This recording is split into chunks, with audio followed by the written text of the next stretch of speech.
આવે તને તારા ઘરવાળા ને પણ ચોથી ભારે ધણી નું ચૂક જોઈને એ લાલા લાલા લાલા લાલા લાલા લાલા આઈ સહી જા બની ગયેલા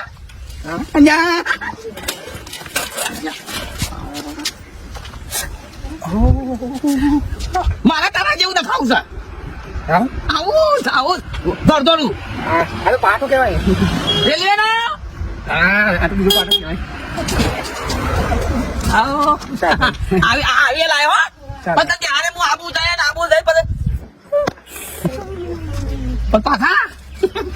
મારે આવું ના ખાવું રહી ભાઈ આ તો મારા ભાઈને ન ખાય ભાઈ ના ખાયું મારા ભાઈને ના ખાવી વાત હું તો ઢાકે તો હા પણ મારા ભાઈને ના ખાવી મારે ના ખાવું આવું આવું જાડું મારા ભાઈને તો ત્રણ દાડા તો હું દવાખાનામાં પડી રહ્યો ત્રણ દાડા દવાખાનામાં પડી રહ્યો ઓહો પાણા નાખવાનું છે ઇંધણ કચોળ નાખવાનું અને મારા તો છે ટેવલ શકે આ તો મારા ભાઈને ના ખાય છે તે મારા ભાઈ કેવું પડે તારા ભાઈને જ ના ખાય મારા ભાઈને ના ખાય તારા ભાઈને તારા કેવું પડે હા હું બોલતો ના ખાય છે હા બોલતો ના ખાય મારા ભાઈને કહું આ ખાઈ જતો તો હું જતો પણ હું તો હા હાલો બધા બતાવો આવજો ભાઈ બંધ હું ભાઈ કેવું તેવું મેં કરી રહ્યા